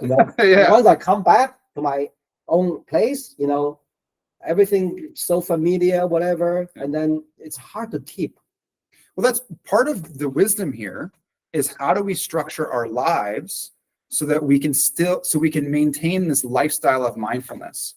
And so if you have people in your life that are continually hurting you or causing you problems or making you uncomfortable, boundaries with those people is important, right? Or if you just are in a job that's not good, right? And you can make a plan. I'm going to do this job for now, but on my time off, instead of partying, I am working towards a different source of income, either by applying or going to school or networking, so that my job doesn't make me feel this way anymore. And then I don't have to counterbalance it by all these other stress relieving activities. Okay, so because this is important, I want to be a little bit practical. Yeah. The way they design this getaway things, this Yeah. 15 thing, and then you look at the mall, you even go to the cave, that tells us how important the environment is. Somebody even want to isolate from the world to get to that stage, But coming back to this real life, we have these things. These things already, the big data, the pushing, all this, it's a very big challenge to stay mindfulness, Yeah. when you come to the real world. So Of course, right? Yeah. And that's just like as technology increases, even when we start when having brain implants is the norm, you're like physiologically connected to the device, and so there'll have to be some off switch mechanism so that you can turn the device off. You know what I mean? Because I am like connected to my device like this way, but it's not Neuralink like Elon Musk is or other technologies. So there's just part of the practice here, the wisdom or the philosophy would be, how do I find a way to balance this sense of self? So at my house, I have a backyard with a fire pit. I learned that from Thunder Bay. So that's one of the positive things, and I would say it's a spiritual experience for me because it like connects, it has this evolutionary, ancestral, primal kind of experience to it. And it's almost like I'm burning away my stress or burning away the negative spirits. Which is Another word that I stress. like is detox. You have to detox Sure. from time to time, detox from technology or your environment or everything. Because we didn't evolve to be in this office building, this classroom, right? We evolved in like trees, and so I always live near an area like that. Whenever I moved somewhere in Toronto, I've lived in like 6 different places since I've been here. I would always pick a house or a place where we lived that was close to a park, and so that way I'm by the lake right now. I go to the lake almost every day, right? And I just look at the water. I think I had when I was one of the second times I did LSD, like acid. I had a dream that night, and it was such an interesting dream. It was like about the world, and the most beautiful thing was the reflection of the sun on top of the waves. And I tried to go to it. And as I would go to it, the globe would rotate, but it would always be further. It was like a mirage almost. It's like trying to chase a rainbow. You can't actually get it. It only exists from the position you're currently standing in, from that perspective. Because if I swam to the wave, it wouldn't, because of my current perspective, it wouldn't be reflecting light in the same way, and I wouldn't see that phenomena. And so, yeah, it was just like, I don't know. It was an intense dream. It was a life-changing dream. I had a couple of those, You don't take your phone to the park, do you? I do. But I put it just in case of an emergency or something, or I'm doing like some business thing that I have to deal with. But I'm not looking on the phone. My attention is on like the water or the dog, I think that part of it is learning how to. I'll tell you one thing very, very, very interesting. When I went to the gym, a lot of people actually sitting on the gym chair, but they're playing with the video game. Yeah. So it just changes. You're supposed to do the body exercise, but you end up still, not detaching, from your phone. There's like the main property of addiction is the inability to say no, or the self-control part. And so, like there's just another practice that we have now. And that's that letting go part. There's the acceptance and then the letting go, which is what mindfulness teaches us. Okay, back on the horse. The next idea is that being out of your mind, not being stuck with our own thoughts and observing our experience and environment. To have a mindful attitude and observational perspective on life is a lifestyle practice. When our attention becomes fixated on one thing, we end up missing out on the present moment and on what's going on around us. The third subject in this dialogue is that there's never nothing going on. When we become mindful, we become aware that there's always something going on, that every experience is unique. Whether we are paying attention to our experience depends on how we practice and how we use our mind.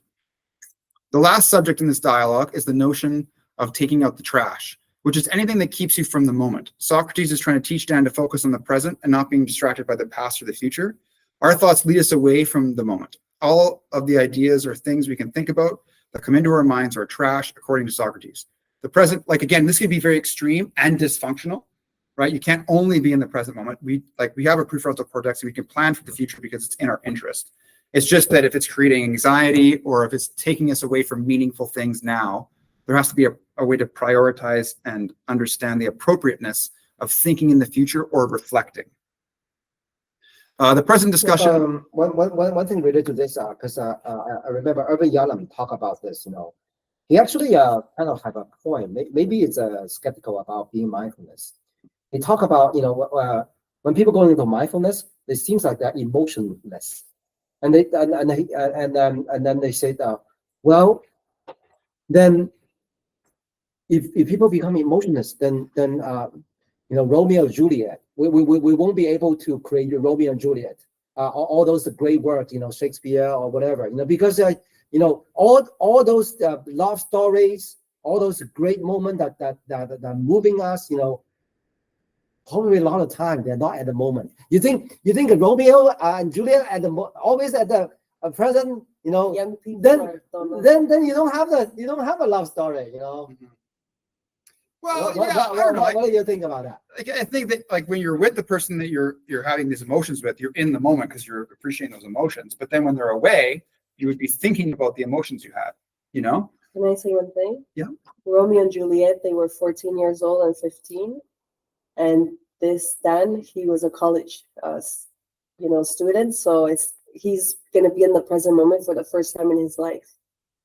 He just never been in the present moment at all. Yeah. His entire life. He wasn't me. So it's just a life lesson that a young person learns. I guess the question is, if we are mindfulness, or present at moment, can we still have all those love stories, all those great stories, the great literature, the Holmes, the Helen, Yeah. Well, it's just like looking at your phone, like a memory or projecting of a future situation you could say is a form of entertainment, right? It just becomes a problem when it engages in suffering, or in Dan's case, he can't sleep, or he's just being an asshole to his friends or whatever. Like this is what are my goals? Are those goals sound values or objectives? Are they coherent, right? And how am I getting to them? But they say Romeo becomes sleepless because he misses Juliet. So probably Romeo is also insomnia. So, but the Shakespeare, we would say, oh, this is a sign of love. Yeah, sure. Like that's fine. But then how long, it's just, how long can you be there? It's important to sleep too. Like you can love and appreciate things. I think that's important, but then learning to still take care of yourself so that the love doesn't become destructive. And the Right. purpose of all the stories is also the lesson. So we learn from the past. So we learned that their love couldn't last. Love doesn't prevail. Death. But the problem is, love. yeah, you're right. But the problem So is, that's what we learned. We learned from those stories, from our past generations. In this generation, we're not going to have a story like Romeo and Juliet anymore. Well, there could be They variations. loved each other and they only saw each other once. So that doesn't happen anymore. wasn't that why we remember Romeo and Juliet? Is it because they all died? If They were from if they different live pasts. forever, It's a happily, tragedy. Yeah. there will be no, we don't remember. We only remember tragedy. Yeah. Well, yeah. They were That's not like allowed to be philosophy. together. I understand that. They were from different. It was prohibited. A prohibited love. Yeah. That's what. Okay, let's move on. The present discussion does exclude the value of reflection that is discussed by the ancient Greek philosopher Socrates in Plato's dialogues. Socrates says in the dialogue, The Apology, an unreflected life is not worth living. The reasoning behind reflecting on our experience so we can learn from it. Taking the wisdom from both being present in our experiences and reflection, there is a balance between both of these actions. Later in the film, Socrates asks Dan to sit in a car for a moment of reflection. Using Aristotle's concept of practical wisdom, through experience, we can develop a sense of when being 100% present is important for us and we're reflecting on what we were previously immersed in is appropriate. So it's learning how to balance between reflection and being present and thinking about things. I have a very quick sharing about being in the moment. I did a bungee jumping. Okay. I was so scared, but when I voluntarily myself, not somebody pushing me, jump off that it's like I think the 50, maybe it's a height, it's about 50 floor, so high, so tall. So I was yelling. I couldn't tell. I couldn't think about anything. It was just going to die. That's it's really going to die because below is the river. It's like it's a. Oh, but it bounced back, you know. It bounced Did you back. dip your head in the river? Yeah, Yeah, they're you crazy think how they calculate that. yeah. But it's so scary because at that time, at least, you know, I couldn't think about anything rational. I think I'm just so foolish, kind of like almost like committed, you know, suicide or whatever. You know, I jumped and then once I was yelling, I was like, just, you couldn't think about anything. It's just like, you know, Yeah, off like the that. bridge, you know. And then by the time, you know, I bounce back and then I fall down again, and then by the time I bounce back again, there's a moment I feel like I'm a god. Like I'm literally, I feel like I'm a superhero. Like I told myself, I was like, if you can go through this, you can go through pretty much everything. You cheated death.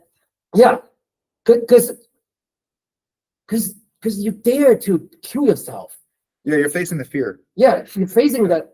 You're daring to kill yourself. That's the thing. That's courage. I did that when I went skydiving. Yeah, same kind of thing. So kind of thing, right? Yeah. It's so funny. Okay, next dialogue. Very good. Okay, so this is dialogue 5, mind tricks. So I'll be Dan. Sock. I wish you could have been there. You would have loved it. I used your trick. I used your mind trick and it worked. It totally worked. It was awesome. Or I was awesome. It's not a trick. Yeah, well, whatever it is, I used it. I took out the trash. I mean, Trev is the guy I'm always going up against. You should have seen. I demolished the other guy. You know, I wasn't worried about what did happen or what might happen, what could happen. I just got up there, I cleared my mind, and I was flawless.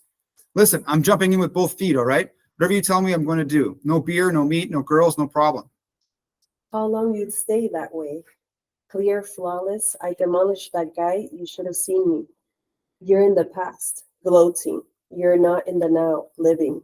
You haven't learned anything. Go home. Training's over for tonight. What do you mean? What do you mean? Go home, I said. So a philosophical discussion here. Dan uses the mindfulness technique and is excited to tell Socrates about it. Dan startles Socrates and is happy how he learned this new mind trick. Socrates is offended by Dan's attitude towards taking out the trash. Dan states he was not worried about what he did, what might or could have happened, and then he was acting and doing the move for the sake of the move. Socrates criticizes Dan for being in the past and not in the now, and ends the training for the night to ensure Dan does not abuse the new skill he was taught. Mindfulness is a practice. We're ultimately always with ourselves. As a conscious being, we can continually control our breathing and our attention. This practice is a skill that can help with conditions like attention deficit disorder. I give a reference of a study you can check it out later. Wrote a paper on the effectiveness of mindfulness as a treatment for ADD in contrast to medications. As conscious beings, even in our dreams, under the influence of drugs or upset, we can master mindfulness and meditation as a means to have control over our state and bring ourselves back to equilibrium. Question. Yeah. So, because the Socrates is criticizing Dan as being not mindful when he talk about his Gloating. he's successful experiences, but isn't it natural? You know that I just talk about what my bungee jumping experiences. Yes. You know, because the purpose I want to talk about is that I want to learn from to help me remind me the experiences of being mindful. So now, so what Dan should do that means he's mindful. How could he act differently? Right, exactly. Yeah, because like when you look at the scene, he walks in and he smashes this metal cupboard, and it startles Socrates. So he's not being mindful that Socrates is like organizing something peacefully. So he's interrupting Socrates' experience. He wasn't paying attention to the moment. He could have walked in and be like, "Hey, how are you?" And Socrates would be like, "Oh, good." And he could be like, "Guess what happened today? I used the thing." And this, but again, the way that Dan's attitude was he is better than the other guy, and it was a means to beat the other guy. That's not what the attitude. Gloating shouldn't have been the thing. It should have been, I performed well for myself because I was aware of the moment. And no one else matters in this situation. It was about me and myself, right? He was dwelling on his success of another's misfortune. Yeah. With smugness and malignant pleasure. Sure. Where'd you get that from? That's great. But also, isn't that in psychology skills? You know, catharsis. You know, you let people talk. you even though he's maybe not at a present moment, but like a free association, you let people talk, you know. But if you stop him or saying you're not mindful, don't stop talking, isn't that will cause like a oppression, like you don't encourage the free flow. Well, yeah, he just doesn't like, but it's because of Dan's attitude about the skill. It was incorrect, right? Because he doesn't want Dan to be using it in a way to be better than others. That's not correct, right? He wants Dan to be using it to be his best self and appreciate the moment. Okay, next dialogue. So reading others' minds. I'll be Socrates this time, unless you guys want to go. You guys do it this time. You go. Dialogue 6. Yeah. Hey, Dan. Ways for Dan to join him on the rafter. Why do we have to be all the way up here where we could kill ourselves? I was hoping you could tell me.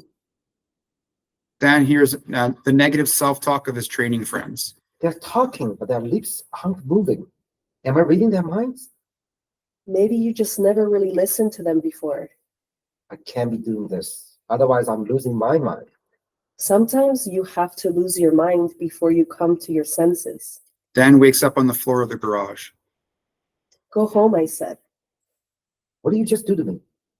You have to be strong if you're going to do this, Dan. What did you do? Where am I going to take you?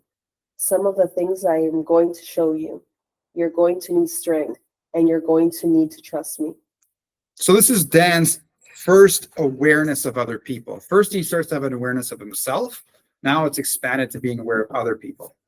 Dan follows Socrates to his gym, where his fellow friends are training. Socrates is sitting up in the rafters, observing the gymnasts train. That invites Dan to join. Dan climbs a rope, joins Socrates on the ceiling. Puzzled by why they're so high they could get hurt, notices something that he has not. He can hear what his friends are thinking. Dan asks Socrates if he's reading their minds, and Socrates responds that Dan hasn't listened before. And if you look at the film, the things that they're saying to themselves when they're talking in their heads is the same thing that they say to each other when they're talking out loud. People will say what they say to you, what they say to themselves. We all treat humans the same in some ways, and if you listen to the dialogue that the characters tell others, they actually tell themselves these same things. Like, for example, the one guy says, I'm a worthless piece of shit, or you're a worthless piece of shit. That's because he calls himself a worthless piece of shit. The second subject is about losing their minds and coming to their senses. Dan wakes up from his telepathic vision and becomes scared that he has now entered a new form of awakened awareness. He is in fear that his mindfulness has changed him and he can never go back. Socrates reminds Dan that sometimes we have to lose our mind before we can come to our senses. What Socrates is saying here is that if we have built a mind that is not based in reality, we would have to deconstruct that illusionary mental state before we can build a more objective mental state. We will have to disregard a broken mind to create a healthy one. This is one of the constructive places for nihilism, the belief that there are no beliefs or belief in nothing. We can use a nihilistic foundation to deconstruct an unhealthy mind as a stepping stone towards building a healthier, non-nihilistic mind. Nietzsche wouldn't agree, but that's what I'm saying. Can I say one thing? Yeah. Like Socrates says that Dan needs strength. And when Dan is gloating or gossiping, he is losing strength. You need your full strength. Yeah, sure. When you're gloating and gossiping, you're wasting energy. You're wasting your attention on pleasure or someone else's disgrace. When you can use that for yourself, for improving, you need your full strength. Yeah. Don't waste it on both gloating and gossip. Another way to say it in Stephen Covey terms is you're focusing on things that are out of your sphere of control. The worst Or your part is sphere of that he's influence. doing it automatically. Yeah. It's just his what is it called? Automatic self-talk. Yeah, it's your narrative. Like his Sure. narrative is just to feel pleasure that's of someone else's misfortune naturally. So he has to break that. That's good. I don't understand this part. I mean, even I watched this the movie. So he can read somebody's mind. What does that mean? I mean, I think doesn't mean the literal. It's meaning, right? this isn't again just a magic part of the film, just to demonstrate a certain point of awareness, right? And so if you listen to people when they're speaking out loud, that will be very similar, if not the same things that they say when they're thinking in their heads. So Similar. yeah, but so in one example is his friend Trev. They're sitting at the table and they're eating food, and he says, he's like, well, what's with the rabbit chow? Because he's eating salad and vegetables. He's like, well, you better get your stuff figured out because you look like a worthless piece of shit. And then later, when Dan is reading his mind, Trev is like, if I don't make this cut, I will be a worthless piece of shit. So the same way we relate to others, in some ways, is how we relate to ourselves, which goes back to the categorical imperative that we are all just the self, right? You're a self, I'm a self. From the self's perspective, other selves are others. We use others as mirrors. Yeah, there you go. Okay, so we can the nihilism. How do you destruct, your mind using nihilism? So we can use a nihilistic foundation to deconstruct an unhealthy mind as a stepping stone towards building a healthier, non-nihilistic mind. Learning our critical thinking skills and valuing the process of understanding is a much more healthy mental structure than any specific content belief. The process and skills of evaluating beliefs are second-order beliefs. They are things you use towards beliefs but are not the beliefs themselves. These second-order beliefs are more fundamental than any content first-order belief one can have because they determine the truth or falsity of beliefs. So like me, it's like there is the rules of the game and then playing the game. So you may have scored, you may have kicked the ball and you believe that you got the goal, but the goal, whether it's a goal, is relative to parameters of the ball and the net. The belief about the ball and the net is more important than any specific goal because the ball and the net is the thing that determines the goals. If you don't draw the lines correctly on the field, then the game doesn't matter. They would forfeit the game. If you believe in something that is false, that belief does not matter because it's false. Oh, okay. So the And so- belief has to be correct. Yeah, that's why critical thinking is more important. It's critical thinking, you could say, is a belief, but it's a different kind of belief. Talk about that. Why? Because it's the thing that determines whether other beliefs are legitimate. I can have multiple pieces of paper, but when I go to the border, my passport is the piece of paper that matters. Not all paper is the same. You have to talk about this with the people who are in religion. Yes. Okay, so we're got about halfway through the dialogues. There's 13 of them, so we went through 6. It's good. Let's save the other half because it's good to go Do through it one more. slowly. You want to do one? I more? have a How are we real- doing tonight? Okay, we'll do one more. Dialogue 7, meditate in every action. Now I start to feel this movie is You interesting. can watch it still. Just finish it. Well, yeah, how are we doing tonight? How am I doing? I'm tired, I'm hungry, and horny. How are you doing? I need some answers tonight. I need to know if this is all going somewhere. I need to know it right now. I mean, what kind of a warrior trains by sitting around scrubbing toilets? When you become a warrior, you learn to meditate in every action. Scrubbing toilets? Let go of attachments like your pride, giving up your addiction. Yeah, name one thing I'm addicted to. Talking, especially interrupting, knowing everything when in fact you know nothing. You really think this is going to expand my awareness of anything? My game is off. My coach probably thinks that I'm on drugs, and I'm thinking, I just don't have any time for you right now. All you have is right now, Dad. You just called me a jackass again? Because I'm really starting to wonder, with the life you've managed to put together, could teach me anything. I mean, are you really happy? Maybe that you're just the case of someone who is not having made much of themselves, says that the world is lost, all these things don't matter. Be happy with less, right? Less than what? Less than nothing?